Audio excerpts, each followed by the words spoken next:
The movie begins with a girl tied to a pillar. She has been kidnapped. When the kidnapper approaches her, she begins to cry, pleading for her life.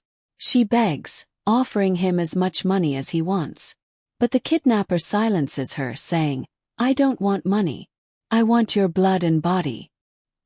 He unties her, drags her to another room, and ties her to a chair. Then he brings in her unconscious boyfriend and places him in front of her. The girl begs for mercy again, but the kidnapper angrily says, "I don't want money. I'm doing this for my daughter." Desperate, the girl offers to pay for anything his daughter needs, even her treatment. But the kidnapper reveals that his daughter is already dead. He plans to offer the girl and her boyfriend's bodies to a being named Santana to bring his daughter back to life. Suddenly, a strange living doll, Santana, appears. Terrified, the girl freezes. The kidnapper tapes her boyfriend's mouth shut, chants spells, and stabs him with a bizarre knife. He collects the boy's blood in a glass as the girl watches in horror. She tries to free herself and finally manages to escape. But there's nowhere to go. The island is deserted. Exhausted and gasping for breath, she senses someone behind her. When she turns, Santana is there. Santana drags her back to the farmhouse, where the kidnapper ties her up again. Later, the kidnapper turns on the TV. A documentary is playing, hosted by a woman named Zoe. Zoe explores mysterious places around the world with her team of 6. Tori, the youngest team member and their social media manager, brings Zoe a batch of emails and letters. One letter catches Zoe's attention. It's an invitation to visit an island infamous for its spooky legends. Excited about the opportunity, Zoe and her team decide to go. The scene shifts back to the island, where the girl remains tied up. The kidnapper apologizes to her, surprising her. But before she can trust him, he grabs her face and breaks her neck, killing her. Meanwhile, Zoe's team finds a boatman to take them to the island after much effort. He warns them about the place but agrees to the trip for a high fee. When they arrive, they are enchanted by the island's beauty, lush greenery and perfect weather. However, strange things begin to happen. Dolls are hanging everywhere and the island feels eerie.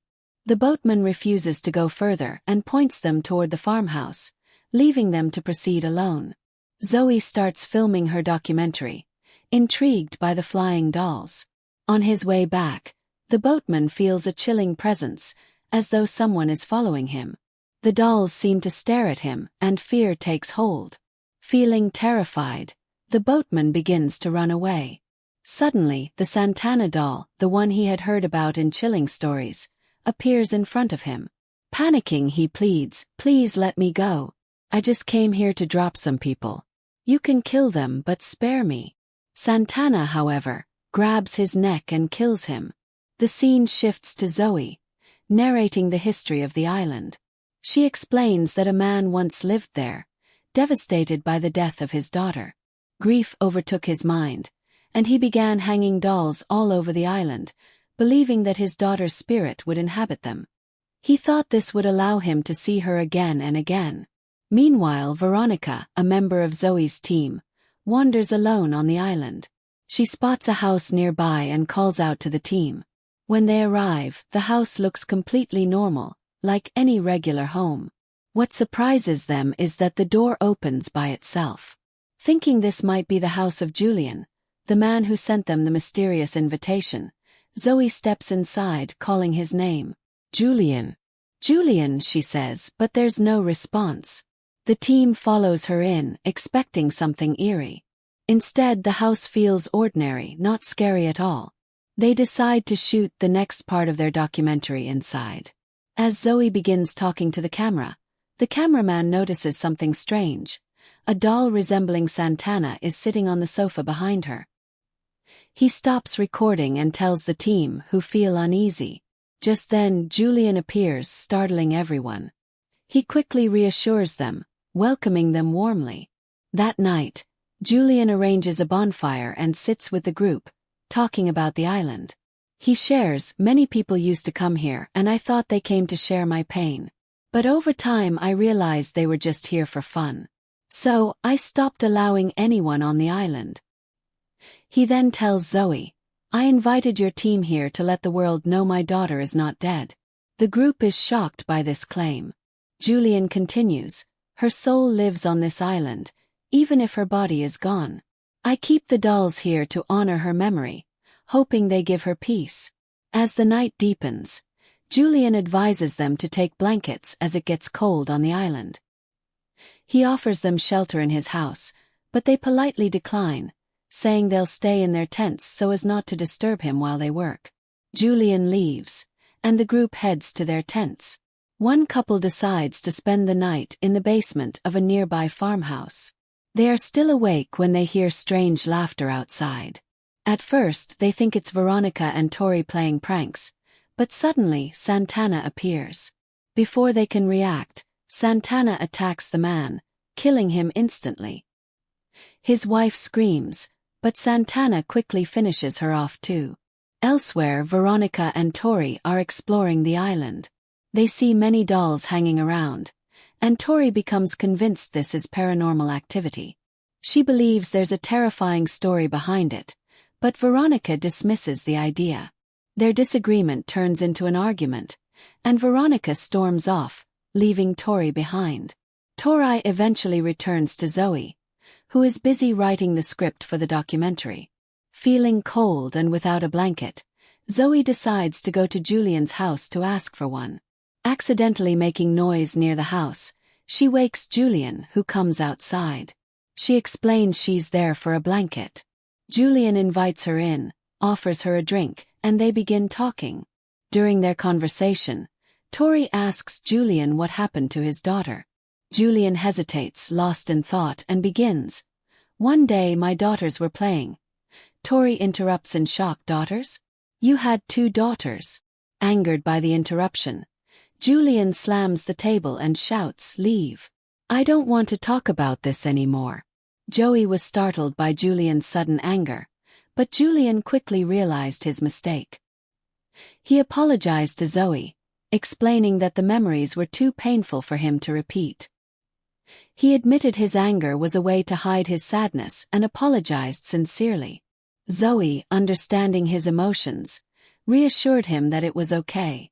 Julian then handed her a blanket, and Zoe returned to her camp to sleep. That night, Zoe had a terrifying dream. She saw someone standing behind her, grabbing her face, breaking her neck and killing her. She woke up in fear, only to realize it was morning, and her teammates were waiting for her. However, 2 of their group members were missing. Assuming they might have wandered off irresponsibly, the group decided to start their work without them. But Zoe insisted they should search for their missing friends. Her partner agreed and they split into teams. Zoe and Veronica went to look for the missing members, while Tori and another teammate, Joey, headed to Julian's house. When they arrived, Julian wasn't home. He was in the forest, staring at a doll dressed in green hanging from a tree. To their shock, the doll seemed to smile back at him, and Julian smiled in return. Meanwhile, Tori and Joey entered Julian's house and began looking around. Joey noticed a pile of photographs on a table, including one of Tori. Suspicious. He realized they had been brought to the island intentionally.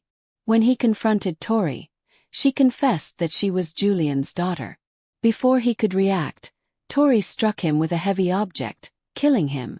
Julian soon arrived and praised Tori for her actions, telling her how proud he was. Elsewhere, Zoe and Veronica were searching the forest. While arguing about what to do next, Santana suddenly appeared in front of them. Veronica initially thought it was a prank and started laughing, but Zoe, remembering her dream, recognized Santana. She urged Veronica to run, but Veronica didn't listen, and they ended up taking separate paths. As Zoe ran, Julian ambushed her, covering her face with a cloth to knock her unconscious. Veronica, on the other hand, hid in an abandoned house. To her horror, she found the lifeless bodies of their 2 missing friends inside. Before she could react, Santana appeared and struck her, leaving her unconscious as well. When Zoe and Veronica regained consciousness, they found themselves at Julian's house. Seeing the body of another friend, Veronica was overcome with regret. She realized her decision to come to this cursed island had cost the lives of her friends, leaving her devastated. Everyone was dead, but then Tori appeared in front of Veronica and Zoe, alive and unharmed. They were shocked to see her, but Tori calmly explained that there was no need to be surprised. She was the one who brought them there. She showed them childhood photos of herself with Julian, revealing that Santana was also in the pictures. Hearing this, Veronica was furious and began cursing Tori. In response, Tori held a knife to Veronica's neck. Zoe begged Tori to spare Veronica's life, pleading with her not to go through with it. Tori coldly replied that sparing them was not an option because Santana desired Zoe's body. She claimed their sacrifice would please Santana the most. Julian soon joined them and apologized, saying they had to kill Zoe and Veronica to make Santana happy. The two women were injured, and their blood was collected in a bowl. Julian began chanting the same spells he had recited at the start of the story, preparing for a ritual. To complete the ritual, they needed to mix the blood of all the dead victims. When Tori approached Veronica to collect her blood, Veronica bit Tori's hand so hard that it bled. The mixing of Tori's blood with Veronica's ruined the ritual. Julian panicked and decided to bring all the corpses to the ritual site to fix the process. In the chaos, Zoe saw an opportunity and escaped. Julian chased her into the fields, but she tricked him and ran to an old house where the bodies of her friends were kept. Julian followed her to the house, but Zoe used the surroundings to her advantage. When Julian confronted her, she attacked him with a steel rod, killing him. Moments later, Tori arrived and was devastated to see her father dead. Before Tori could act, Zoe killed her too. Zoe was overcome with grief, crying because she felt it wasn't her doing but the influence of evil powers. As Zoe was lost in thought, Santana appeared before her and killed her. With Zoe dead, Santana completed the ritual, using the blood of all the victims to transform into a human form. In the end, Santana was shown living alone on the island. Zoe and her entire team were dead, and Santana waited for new victims to arrive, eager to fulfill her dark desires. The story concluded with Santana's evil reign continuing unabated.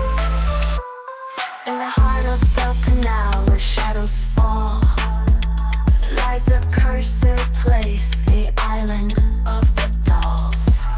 Silent watchers with their hollow eyes tell of secrets where the tragedy lies. Oh, the island of the dolls, where whispers call, voices of the past echo through them all.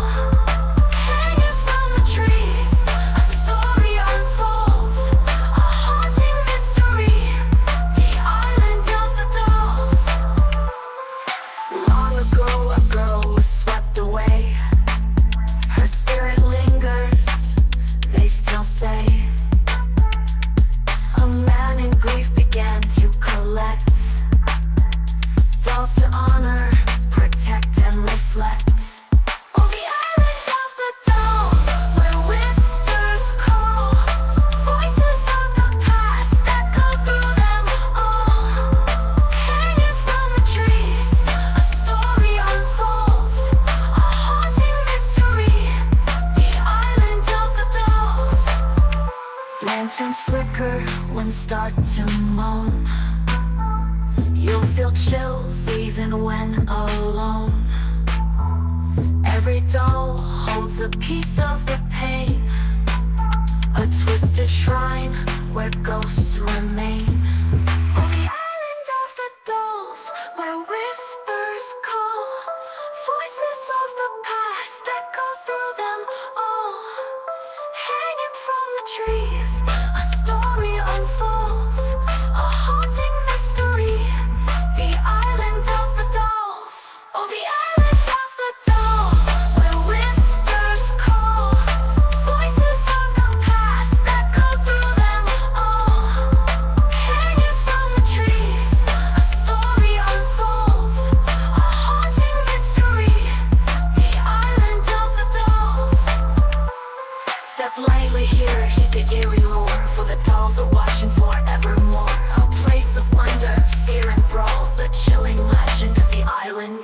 dawn.